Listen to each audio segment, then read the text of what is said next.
Assalamualaikum warahmatullahi wabarakatuh. Nama saya Gusti Munzir Asrori, saya dari kelas 7A SMP Terpadu, Nasahatullah Prajen Jambrong Sampang. Saya akan mempresentasikan resume tentang perkembangan masyarakat pada masa Hindu, Buddha, dan Islam.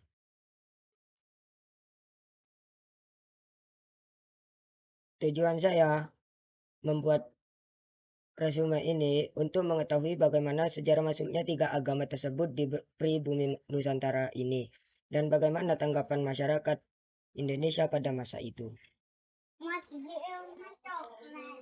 Teori apa yang digunakan oleh umat Hindu Buddha pada masa Hindu memasuki wilayah Indonesia? Proses masuknya dan berkembangnya Hindu Buddha ke Indonesia. Beberapa alternatif hipotesa masuknya berpengaruh Hindu Buddha ke Indonesia. Terdapat lima teori besar, yakni teori Brahmana. Teori Brahmana adalah teori yang menyatakan bahwa masuknya Hindu Buddha ke Indonesia dibawa oleh para Brahmana atau golongan pemuka agama di India. Teori ini didukung dengan adanya bukti bahwa terdapat perkampungan India di Malaysia dan Partai Timur Sumatera, populer dengan nama Kampung Keling, yang banyak ditempati oleh orang Keling dari India Selatan, yang memerlukan kaum Brahmana untuk upacara agama, perkawinan, dan kematian. Van Leur cenderung untuk memberikan penyebaran budaya India pada golongan Brahmana. Mereka datang atas undangan penguasa Indonesia. Proses dan mas dan ber, proses masuk dan berkembangnya Islam ke Indonesia. Waktu proses dan berkembangnya Islam di Indonesia berlangsung secara bertahap dalam waktu ratusan tahun yang berlangsung secara damai. Bukti-bukti proses dan berkembangnya Islam di Indonesia sebagai berikut. Berita Cina dari dinasti Tang. Berita dinasti Tang menyatakan bahwa terdapat orang-orang Tasih, orang-orang Islam dari Arab atau Persia di pesisir barat pantai Sumatera. Mereka mau menyerang kerajaan Holing Kalingga.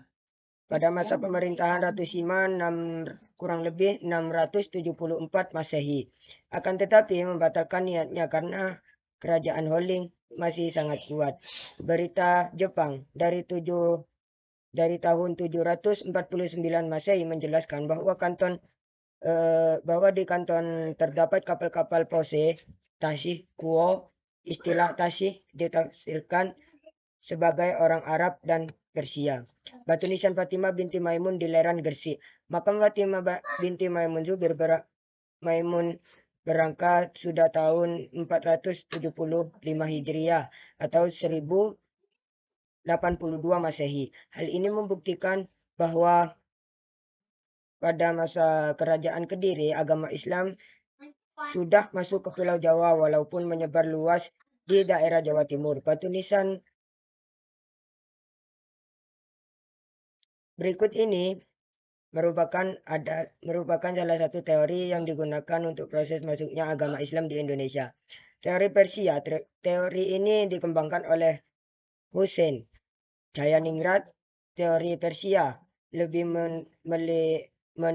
menitik beratkan tinjauannya kepada kebudayaan dan hidup di kalangan masyarakat Islam Indonesia yang dirasakan mempunyai persamaan dengan Persia. Hussein Jayaningrat antara lebih menitik beratkan analisisnya pada kebersamaan budaya dan tradisi yang berkembang antara masyarakat Parsi dan Indonesia.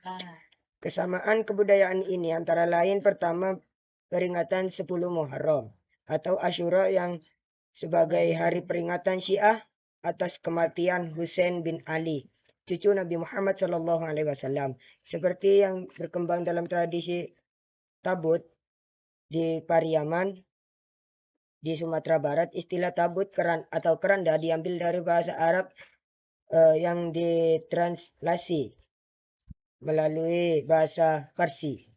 Kedua, adanya kesamaan ajaran antara ajaran Syekh Siti Jenar dengan ajaran Sufi Al-Hallaj. Sekalipun Al-Hallaj telah meninggal pada 310 Hijriah atau 922 Masehi, tetapi ajarannya berkembang terus dalam bentuk puisi sehingga kemungkinan Syekh Siti Jenar yang hidup pada abad ke-16 dapat mempelajarinya.